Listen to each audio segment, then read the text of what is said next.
বাবার বাড়িতে বিয়ের আগে সুখ, বিয়ের পরে নয়। নিজের মুখে শুনুন। অনেক মেয়েরা মনে করে সুখ মানে বাপের বাড়ি।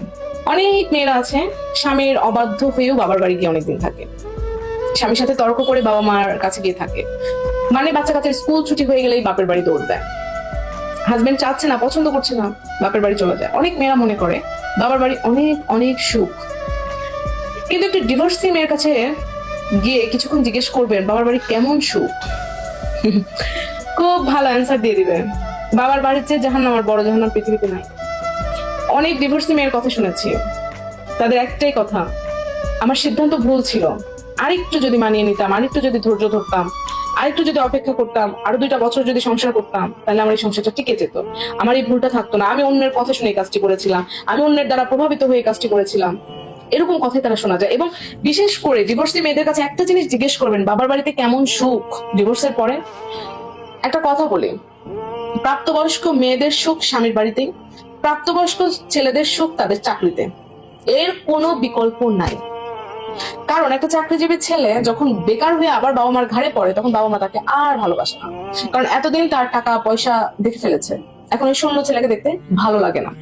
অনুরূপ ভাবে একটা মেয়ে তার স্বামীর সাথে হাসি খুশিতে চলছে, সংসার করে খাচ্ছে, বাবা মা আনন্দে আছে, তারপর আপনি সংসার ছেড়ে দিয়ে বাবা মার ঘাড়ের উপরে গিয়ে উঠলেন, বাবা মার কাছে তো আপনি স্বাভাবিকভাবে একটা বোঝা হয়ে যাবেন। তারপর আপনাকে তারা আর ওই চোখে দেখে না। আপনি বাবা মার ঘরে যখন কিশোরী হিসেবে ছিলেন, তখন ছিলেন আপনি তাদের মেয়ে, কিন্তু আপনি তাদের ছেড়ে গিয়ে একটা সংসার করেছেন, আপনার সংসারটি আপনি রাখতে পারেননি, বাবা মার ঘাড়ে ফেরত এসেছেন, তখন আপনি কিন্তু তাদের কাছে বোঝা। এই জন্য আমি মেয়েদেরকে একটা কথাই বলবো, আপনারা স্বামীর ঘর ছেড়ে যান, সমস্যা নেই, আমার কি, আপনি যাবেন, আমার কোনো সমস্যা। কিন্তু তারপর এতগুলো কথা কেন বলছি, আপনি যাওয়ার আগে ভাবেন। একটা কথা আছে না, ভাবিয়া করিও কাজ, করিয়া ভাবিও না। আপনি কারোর মানে পর কথা শুনে স্বামীকে ছেড়ে দিলেন, ডিভোর্স দিয়ে চলে গেলেন, আপনি আপনার সংসার থেকে চলে গেলেন বাবা মার ঘাড়ে। বাবা মা ভাই বোনরা ডিভোর্স হওয়ার পরে যখন আপনাকে খোঁটা দিবে, আপনি জীবনেও সহ্য করতে পারবেন না ভাই, এটা হয় না। আপনার তখন কলেজা ছিঁড়ে যাবে, তখন মনে হবে আরে স্বামী যাই করতো, দিন শেষে খাবার তো এনে দিত। আর আপনার বাবার বাড়ি তখন আপনাকে নিজেকে মেহমান মনে হবে, তখন তারা কথা বলার পরে যতই আপনার খাবার সামনে দেখি, খাবারটার গলা দিয়ে নামে না ভাই। এই জন্য আমি মেয়েদেরকে বারবার বলবো, আপনারা ধৈর্যশীল হন। আপনারা ডিভোর্সের ব্যাপারে অন্তত কারোর সাথে আপনার বিবেককে কাজে লাগান, কি আপনাকে কোন বুদ্ধি দিচ্ছে সেটাকে বোঝার চেষ্টা করেন। এবং একটা কথা খুব ভালো করে মনে রাখেন, জীবন মানেই সুখ দুঃখের এপিটোপিট। আপনার জীবনে, সাংসারিক জীবনে অনেক কষ্ট আসবে, কিন্তু তার পেছনে সুখ থাকবে। একটা মানুষ আপনাকে প্রতিদিন বকা দেয়, আপনি কিচ্ছু বলেন না, 7 দিন 10 দিন পর ওই মানুষটার একদিন বুঝ হবে, এতগুলা বকা দিলাম কিচ্ছু হলো না, তার বকা দিয়ে লাভ কি, ও বেচারা সাধারণ মানুষ, থাক কিছু না বলি। ঠিক অনুরূপ ভাবে আপনি ধৈর্য ধরবেন, ধৈর্য ধরবেন, ধৈর্য ধরবেন, একদিন আল্লাহ পাকের পক্ষ থেকে ওই মানুষটার মধ্যে একটা বুঝ আসবে। আপনাকে প্রতিনিয়ত আপনার ধৈর্যশীলতা এমন পর্যায়ে আপনি নিয়ে যাবেন যেন সে দেখে মানে তার অপরাধ বোধটা জেগে ওঠে।